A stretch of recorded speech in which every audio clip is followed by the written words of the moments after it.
요나서 74강입니다. B. 요나가 관심을 기울인 박농쿨은 그 자신의 것이 아니었습니다. 그는 그 박농쿨을 위해 수고도 없었고 자라게 하지도 못했습니다. 그러나 하나님께서 긍휼히 여기시는 니느웨 백성들은 모두가 하나님 자신의 손으로 지으신 피조물입니다. 하나님은 그들의 창조주요 그 생명의 보호자이십니다. 그러므로 하나님은 그들을 측은히 여기며 아낄 만한 이유가 충분합니다. 왜냐하면 하나님은 자기 손으로 지으신 것을 멸시하지 않으시는 분이시기 때문입니다. 우리는 사람뿐만 아니라 자연 만물도 하나님의 창조물이니만큼 자연 환경 보호에도 힘써야 할 것입니다. C. 요나가 아끼는 박농쿨은 요나의 의사와는 아무 상관없이 갑자기 생겨난 것입니다. 이는 하나님의 선물일 뿐이었습니다.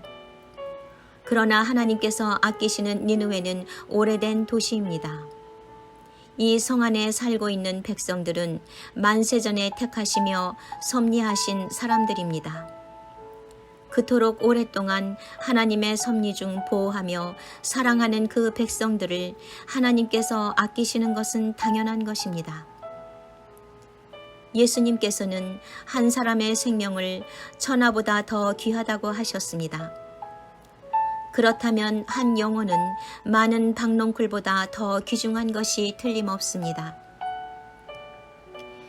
위에서 사람의 가치를 짧게 언급했지만 다시 사람의 가치에 대해서 생각해 봅시다. 사람은 하나님과의 관계에서 절대적 가치를 발견해야 합니다. 사람의 가치는 그 사람 속에 있는 하나님의 형상에 의해 평가되어야 합니다. 그 중심에 하나님의 형상이 얼마나 짙고 깨끗하게 보존되어 있으며 오늘도 밝게 빛나고 있느냐 하는 것이 평가 기준이 되어야 합니다. 그러므로 이 세상의 재물이 귀하고 좋다고 해도 한 사람의 생명보다 못하다는 사실을 우리는 항상 염두에 두고 살아야 할 것입니다. 하나님은 이처럼 조목조목 니느웨 백성을 아끼는 이유를 들어 요나를 훈계하셨습니다. 이에 요나는 유구무원이었습니다. 사실 입이 10개라도 할 말이 없었습니다. 이제 요나는 깨달았을 것입니다. 설득할 때 깨닫지 못하던 요나, 박농쿨 실물 교육으로 체험케 될 때 항변하던 그는 할 말이 없었습니다.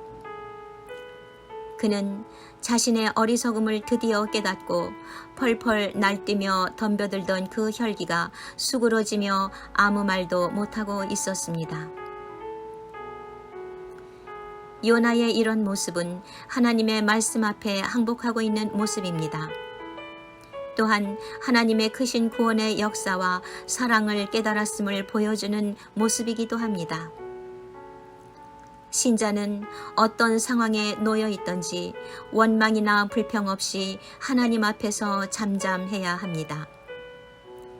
그리고 오늘날 나를 위하여 행하시는 하나님의 구원하심을 볼 수 있어야 합니다. 신자는 훈련을 통해 만들어집니다. 주님, 우리들은 다 요나와 같습니다. 우리들의 마음에는 자비와 긍휼이 없습니다. 우리는 쉽게 분노하고 쉽게 상처받는 근본적으로 타락한 죄인들입니다. 주여, 우리를 불쌍히 여겨 주옵소서. 요나를 품어주시고 니느웨 백성을 아끼시듯이 우리에게 주님의 자비와 긍휼을 내려 주시옵소서. 그리하여 우리들도 하나님의 마음과 생각으로 복음을 전하고 사랑하게 하소서. 예수님의 이름으로 기도드리옵나이다. 아멘.